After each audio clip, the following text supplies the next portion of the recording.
ಇದು ರಾಜ್ಯದ ಹೊಸ ಜಿಲ್ಲೆ. ಈ ಹೊಸ ಜಿಲ್ಲೆಗೆ ಬಜೆಟ್ನಲ್ಲಿ ಯಾವುದೇ ಅನುದಾನವನ್ನ ಘೋಷಣೆ ಮಾಡಿಲ್ಲ ಅನ್ನೋದು ಒಂದ್ ಕಡೆ ಆದ್ರೆ ಈ ಜಿಲ್ಲೆಯ ಜನ ಬರಕ್ಕೆ ಹೈರಾಣಾಗಿದ್ದಾರೆ. ಈ ಕುರಿತು 1 ಮಿನಿಟ್ ರಿಪೋರ್ಟ್ ಇದೆ ನೋಡಿ.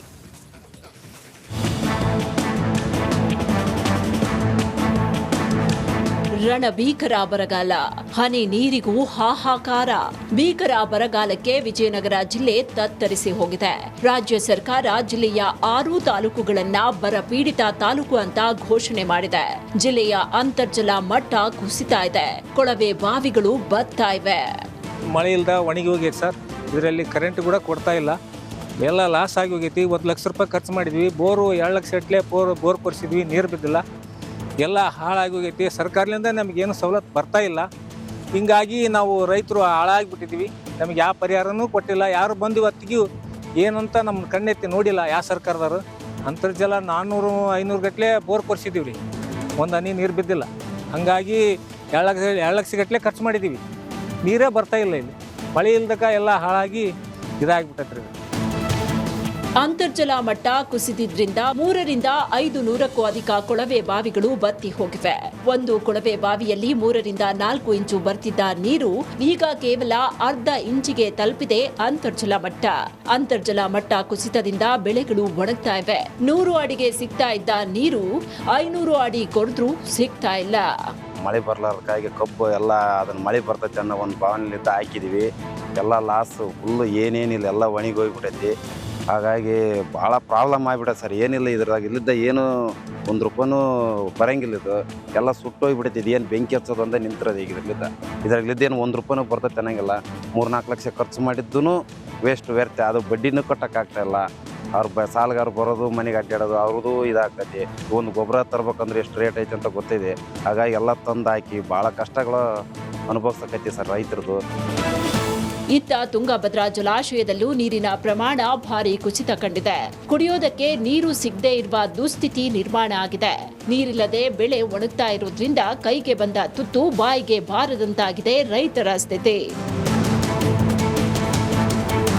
K Suresh Chavhan, Republic Kannada, Vijayanagara. ನೀರಿನ ಮೇವಿನ ಕೊರತೆಯಿಂದಾಗಿ ರೈತರು ತಮ್ಮ ಬೆನ್ನೆಲುಬಾದಂತಹ ಎತ್ತುಗಳನ್ನ ಬೇಕಾಬಿಟ್ಟಿ ದರಕ್ಕೆ ಮಾರಾಟ ಮಾಡಿ ಕಂಗಾಲಾಗಿದ್ದಾರೆ. ಈ ಕುರಿತು 1 ಮಿನಿಟ್ ರಿಪೋರ್ಟ್ ಇದೆ ನೋಡೋಣ ಬನ್ನಿ. ಭೀಕರ ಬರ ತಾಂಡವಾಡ್ತಾ ಇರುವ ಹಿನ್ನೆಲೆಯನ್ನು ಮೇವಿನ ಭಾವನೆ ಹಾಗೂ ನೀರಿನ ಭಾವನೆ ಹಿನ್ನೆಲೆ ಇವತ್ತು ಯಾದಗಿರಿ ಜಿಲ್ಲೆಯ ಜನ ಏನಂತಂದರೆ ತಮ್ಮ ರಾಸುಗಳನ್ನು ಮಾರಾಟ ಮಾಡೋದಕ್ಕೆ ಮುಂದಾಗಿರುವಂಥದ್ದು. ಸದ್ಯ ನಾನಿವಾಗ ಯಾದಗಿರಿ ನಗರದ ಹೊರಭಾಗದಲ್ಲಿರುವಂತಹ APMC ಯಾರ್ಡ್ನಲ್ಲಿರುವಂಥ ಒಂದು ಜಾನುವಾರು ಸಂತೆಯಲ್ಲಿರುವಂಥದ್ದು. ಸದ್ಯ ನೀವು ಇವಾಗ ದೃಶ್ಯಾವಳಿಗಳು ಸಹ ನೋಡ್ತಾ ಇರ್ಬೋದು. ಇಲ್ಲಿ ದೃಶ್ಯಾವಳಿಗಳು ಸಹ ನೋಡ್ತಾ ಇರುವಂಥದ್ದು. ಸದ್ಯ ಇಲ್ಲಿ ಜಾನುವಾರುಗಳನ್ನು ಸಹ ಇಲ್ಲಿನ ರೈತರು ತಂದು ಮಾರುಕಟ್ಟೆಯಲ್ಲಿ ತಂದು ಏನು ಕೈಗೆ ಬಂದಂಥ ದರ ಅಂದ್ರೆ ಏನು ಯಾವುದೇ ಒಂದು ಅಗ್ಗಶಟ್ಟೆ ರೇಟ್ಗಳಿಗೇನು ಈ ಒಂದು ದನಗಳನ್ನು ಮಾರುವ ಮೂಲಕ ತಮ್ಮ ರಾಸುಗಳನ್ನು ಕೈ ತೊಳ್ಕೊಳ್ಳುವಂಥ ಕೆಲಸಕ್ಕೆ ಮುಂದಾಗ್ತಿದ್ದಾರೆ. ಯಾಕಂತಂದರೆ ಈ ಬಾರಿ ಭೀಕರ ಬರ ಏನು ಜಿಲ್ಲೆಯಾಗಿ ಒಂದು ರಾಜ್ಯದಾದ್ಯಂತ ತಾಂಡವಾಡ್ತಾ ಇರುವ ಹಿನ್ನೆಲೆ ಏನು ಇಲ್ಲಿನ ರೈತರು ಸಹ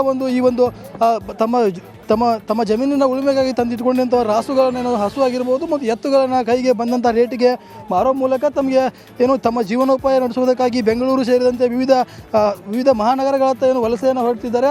ಭೀಕರ ತಾಂಡವಾಡ್ತಾ ಇರುವ ಹಿನ್ನೆಲೆಯನ್ನು ಮೇವಿನ ಭಾವನೆ ಹಾಗೂ ನೀರಿನ ಭಾವನೆ ಕಾಡ್ತಾ ಇರುವಂಥದ್ದು. ಹೀಗಾಗಿ ಕೈಗೆ ಬಂದಷ್ಟು ರೇಟಿಗೆ ಏನು ನಮ್ಮ ರಾಸುಗಳನ್ನು ಮಾರೋ ಮೂಲಕ ನಾವು ಮಹಾನಗರಗಳತ್ತ ವಲಸೆ ಹೋಗ್ತಿದ್ದೀವಿ ಅನ್ನುವಂಥ ಮಾತನ್ನು ಸಹ ರೈತರು ಹೇಳ್ತಾ ಇರುವಂಥದ್ದು. ನಾಗರಾಜ್ ಮಗ್ದುಮ್, ರಿಪಬ್ಲಿಕ್ ಕನ್ನಡ, ಯಾದಗಿರಿ.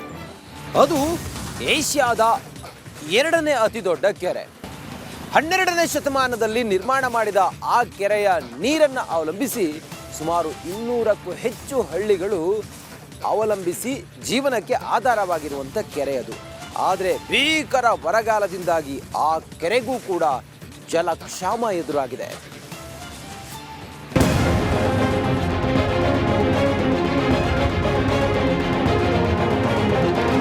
ವರ್ಷದ ಸರ್ವ ಋತುವಿನಲ್ಲೂ ನೀರಿನಿಂದ ತುಂಬಿ ತುಳುಕಾಡ್ತಿದ್ದ ದಾವಣಗೆರೆ ಜಿಲ್ಲೆಯ ಚನ್ನಗಿರಿ ತಾಲೂಕಿನಲ್ಲಿರುವ ಶಾಂತಿಸಾಗರ ಅಲಿಯಾಸ್ ಸೂಳೆಕೆರೆಗೂ ಜಲಕ್ಷಾಮ ಕಾಡ್ತಿದೆ. 12ನೇ ಶತಮಾನದಲ್ಲಿ ನಿರ್ಮಾಣವಾದ ಈ ಕೆರೆ ಬರೋಬ್ಬರಿ 539.16 ಚದುರ ಮೈಲಿ ವಿಸ್ತೀರ್ಣವನ್ನ ಹೊಂದಿದ್ದು ಏಷ್ಯಾದಲ್ಲೇ 2ನೇ ಅತಿ ದೊಡ್ಡ ಕೆರೆ ಅನ್ನೋ ಹೆಗ್ಗಳಿಕೆಗೆ ಪಾತ್ರವಾಗಿದೆ. ಚಿತ್ರದುರ್ಗ, ದಾವಣಗೆರೆ ಜಿಲ್ಲೆಯ ಕುಡಿಯುವ ನೀರು ಹಾಗೂ ಕೃಷಿಗೆ ಮೂಲಾಧಾರವಾಗಿರೋ ಈ ಕೆರೆಯನ್ನ ನಂಬಿಕೊಂಡೇ ಸುಮಾರು 4,000 ಹೆಕ್ಟೇರ್ ಪ್ರದೇಶದಲ್ಲಿ ಕೃಷಿ ಚಟುವಟಿಕೆ ನಡೆಯುತ್ತಿದೆ. ಆದರೆ ಚಿತ್ರದುರ್ಗ, ಚನ್ನಗಿರಿ, ಜಗಳೂರು, ಮೊಳಕಾಲ್ಮೂರು ಸೇರಿದಂತೆ 200ಕ್ಕೂ ಅಧಿಕ ಹಳ್ಳಿಗಳಿಗೆ ಸೂಳೆಕೆರೆಯಿಂದಲೇ ಕುಡಿಯುವ ನೀರು ಸರಬರಾಜು ಮಾಡ್ತಿದ್ದು, ಬೇಸಿಗೆ ಆರಂಭಕ್ಕೂ ಮುನ್ನವೇ ಕೆರೆ ಖಾಲಿಯಾಗಿದೆ. ಈ ಕೆರೆಯಿಂದ ಅಚ್ಚುಕಟ್ಟು ಪ್ರದೇಶದಲ್ಲಿ 4,000-5,000 ಎಕರೆ ನೀರಾವರಿ ಪ್ರದೇಶ ಇದೆ. ಈ ಹೆಚ್ಚು ಕಡಿಮೆ ಒಂದು 5-6 ಸಾವಿರ ಕುಟುಂಬಗಳು ರೈತರು ಬೀದಿಗೆ ಬಂದ್ಬಿಡ್ತಾರೆ ಈ ಕೆರೆ ನೀರು ಖಾಲಿ ಆದರೆ. ದಯಮಾಡಿ ಕೆರೆಗೆ ನೀರು ಬಿಡಿಸ್ರಿ, ಅವ್ರ ಜೀವನ ಕೊಡ್ರಿ. ಇನ್ನು 15 ದಿನ ನೀರನ್ನು ನಾವೇನಾದರೂ ಭದ್ರಾ ನಾಲೆಯಿಂದ ನೀರು ಹರಿಸ್ತಾ ಇದ್ದರೆ ಇನ್ನು 15 ದಿನಕ್ಕೆ ನೀರು ಸಾಕಾಗಲ್ಲ. ಈಗಾಗಲೇ ನೋಡ್ಬೋದು, ನಮ್ಮ ಚನ್ನಗಿರಿಗೆ ನೀರು ಎತ್ತಿರ್ತಕ್ಕಂಥ ಜಾಕ್ವೆಲ್ನಲ್ಲಿ ಈಗ ಹಳಿ ತೆಗೆದು ನೀರು ಬಿಡ್ತಿದ್ದಾರೆ. ಆಮೇಲೆ 15 ದಿನ ಆದಮೇಲೆ ನೀರು ಬಂದರೆ ಅದೆಲ್ಲ ಕೊಳೆ ನೀರಾಗಿ ಬರುತ್ತೆ. ಮಳೆ ನೀರನ್ನೇ ಅವಲಂಬಿಸಿರುವ ಶಾಂತಿ ಸಾಗರ ಈ ವರ್ಷದ ಮುಂಗಾರು ಮತ್ತು ಹಿಂಗಾರು ಕೈಕೊಟ್ಟ ಪರಿಣಾಮ ಖಾಲಿಯಾಗಿದೆ. ಇನ್ನು ಭದ್ರಾ ಜಲಾಶಯದಿಂದಲೂ ಕೆರೆಗೆ ನೀರು ಹರಿಸಿಲ್ಲ. ಪರಿಣಾಮವಾಗಿ ಸುಮಾರು 8ರಿಂದ 10 ಅಡಿಯಷ್ಟು ನೀರು ಇಳಿಕೆಯಾಗಿದೆ. ಅಲ್ಲದೆ ಸೂಳೆಕೆರೆ ಸುತ್ತಲಿನ ಹಳ್ಳಿಗಳ ರೈತರು ಕೆರೆಗೆ ಮೋಟಾರ್ ಅಳವಡಿಸಿ ಜಮೀನಿಗೆ ನೀರು ಪಂಪ್ ಮಾಡ್ತಿದ್ದಾರೆ.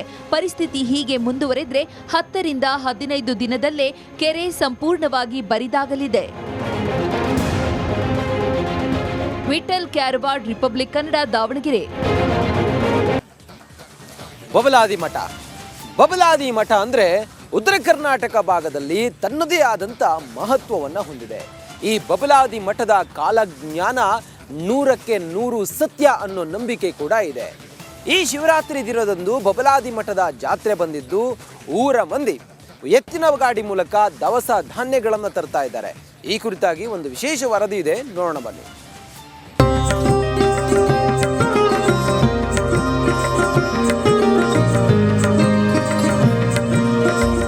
ಸಾಲು ಹೊರಟ ಎತ್ತಿನ ಬಂಡಿಗಳ ತುಂಬ ಚೀಲಗಟ್ಟಲೆ ದವಸ ಧಾನ್ಯಗಳು. ಜೈ ಬಬಲಾದಿ ಎಂದು ಘೋಷಣೆ ಕೂಗುತ್ತಾ ಹೊರಟಂತಹ ಭಕ್ತರು. ಈ ದೃಶ್ಯ ಕಂಡು ಬಂದಿದ್ದು ಬಾಗಲಕೋಟೆ ಜಿಲ್ಲೆ ತೆರದಾಳ ಪಟ್ಟಣದಲ್ಲಿ. ಇವರೆಲ್ಲ ಹೊರಟಿರುವಂತದ್ದು ಲೋಕಜ್ಞಾನಕ್ಕೆ ಹೆಸರಾಗಿರುವಂತಹ ಉತ್ತರ ಕರ್ನಾಟಕ ಭಾಗದಲ್ಲಿ ಪ್ರಸಿದ್ಧವಾದ ಬಬಲಾದಿ ಮಠಕ್ಕೆ.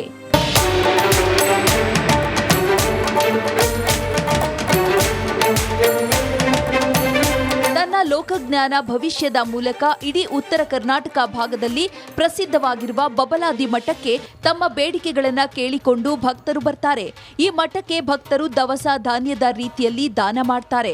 ಈಗ ಬಾಗಲಕೋಟೆ ಜಿಲ್ಲೆ ತೆರದಾಳ ಭಕ್ತರು ಎತ್ತಿನ ಬಂಡಿ ಮೂಲಕ ಟನ್ ಗಟ್ಟಲೆ ಅಕ್ಕಿ, ಹೆಸರು ಬೇಳೆ ಸೇರಿದಂತೆ ದವಸ ಧಾನ್ಯಗಳನ್ನು ಕೊಟ್ಟಿದ್ದಾರೆ.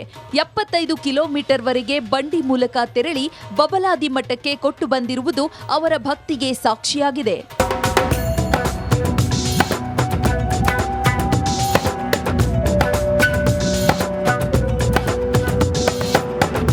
ಬಬಲಾದಿ ಮಠಕ್ಕೆ 100 ವರ್ಷಗಳ ಇತಿಹಾಸವಿದೆ.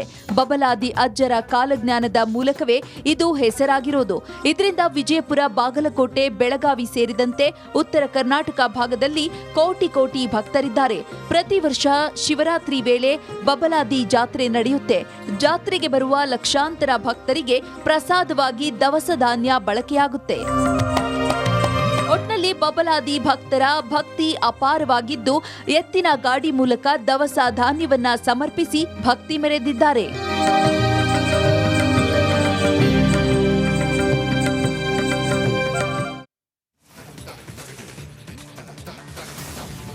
ಆ ಜಿಲ್ಲೆಯ ಜನರು ಬರಗಾಲದಿಂದ ತತ್ತರಿಸಿ ಹೋಗಿದ್ದಾರೆ. ಸಿಕ್ಕಷ್ಟು ಹಣಕ್ಕೆ ತಮ್ಮ ಜಾನುವಾರುಗಳನ್ನ ಮಾರಾಟ ಮಾಡಿ ಹೈರಾಣಾಗಿದ್ದಾರೆ. ಈ ಕುರಿತು ಒಂದು ವರದಿ ಇಲ್ಲಿದೆ ನೋಡಿ.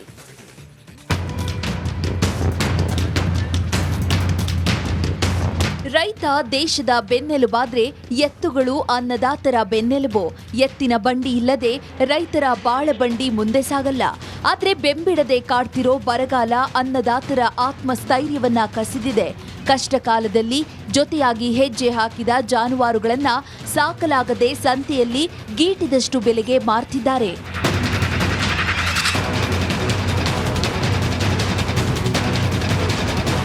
ಹೀಗೆ ಸಂತೆಯಲ್ಲಿ ನಿಂತು ಚೌಕಾಸಿ ಕಾಸಿಗೆ ದನ ಕರುಗಳನ್ನ ಮಾರ್ತಿದ್ದಾರಲ್ಲ, ಇವರು ಯಾದಗಿರಿ ಜಿಲ್ಲೆಯ ರೈತರು. ಹಟ್ಟಿಗಳಲ್ಲಿ ದನಗಳನ್ನ ಸಾಕಲಾಗದೆ ಒಲ್ಲದ ಮನಸ್ಸಿನಿಂದಲೇ ಹಸುಗಳನ್ನ ಮಾರುತ್ತಿದ್ದಾರೆ.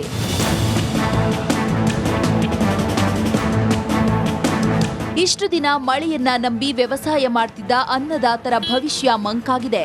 ನಾನೇ ಕೂಲಿ ಮಾಡಿ ಬದುಕು ಸ್ಥಿತಿಗೆ ಬಂದಿದ್ದೇನೆ, ಇನ್ನು ಹಸುಗಳಿಗೆ ಕೂಳು ತರೋದು ಎಲ್ಲಿ ಎಂದು ಕೇಳ್ತಿದ್ದಾರೆ. ನಮ್ಗೆ ಬೆಳೆದು ತೊಂದರೆ ಐತೆ ರೀ. ತೊಂದರೆ ಆದಕ್ಕೆ ಎಲ್ಲ ಕಲಾಸ ಬೀಜ ಮಸಾಲೆ ಎಲ್ಲ ಇದ್ಮೇಲೆ ಆಗ್ಯದ. ಮೇಲೆ ಆದ ದಶದಿಂದ ಎಲ್ಲ ದನಕರ ಮಾರಿ ಊಟಲ್ಲೇನೋ ಬದುಕಲ್ಲೇನೋ ಹೋಗಿ ಬದುಕ್ತೀವಿ. ಖಾಲಿ ಮಸಾಲೆ ರೇಟ್ ಹೆಚ್ಚಿಗೆ ಆಗ್ಯದ, ಬೀಜದ ರೇಟ್ ಹೆಚ್ಚಿಗೆ ಆಗ್ಯದ, ಧಾನ್ಯದ 5 6 ಅದಾಗ್ತದ. ಅದ್ರಾಗ ಏಟು ತಿನ್ಬೇಕು, ಏಟು ಬದುಕಬೇಕು ಮಕ್ಕಳು. ಒಂದು 20 ದನಗಳಿಗೆ ಮೇವಿಲ್ಲ, 10 ಕಟ್ಟಿಗೆ ಸತಿಲಿಲ್ಲ. ಸಂತೆಯಲ್ಲೂ ಸಹ ಎತ್ತುಗಳಿಗೆ ಯೋಗ್ಯ ಬೆಲೆ ಸಿಗ್ತಿಲ್ಲ. 1 ಲಕ್ಷ ಕಿಮ್ಮತ್ತಿನ ಎತ್ತುಗಳನ್ನ 50,000ಕ್ಕೆ ಕೇಳ್ತಿದ್ದಾರೆ.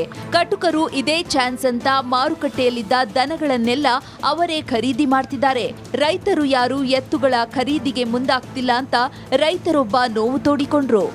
ಎಲ್ಲಿ ರೇಟ್ ಜುಲಿ ಮಾಡಿ ಅವರಿಗೆ ಕೊಳ್ಳಾಯ್ತೀವಿ, ಕಟಗರಿ ಬಿಟ್ಟರೆ ಇನ್ನೊಬ್ರಿಲ್ಲ. ರೈತರಲ್ಲಿ ಆದೇನು ತಗೊಂತಾರೆ. ಎತ್ತು ಮಾರಿ ಸಾಲ ಕಟ್ಬೇಕಾದ್ರೆ ಎತ್ತು ಕಟ್ಟಿಗಳು ಸಾಲದ ನಾವೇನು ಮಾಡಪ್ಪ ಅಂತ ಕೇಳಬಾರ್ದು. ಕೊಡಕ್ಕೆ ಹೋದ್ರೆ ಕೇಳಬಾರ್ದು. ಬಂದು ರೈತರು ನೋಡಿ ಗಾಡ್ಬೇಕು, ಏನು ಮಾಡ್ತಾರೆ. ಭೀಕರ ಬರಗಾಲಕ್ಕೆ ರೈತರು ಅಕ್ಷರಶಃ ನಲುಗಿದ್ದಾರೆ. ಮೇವು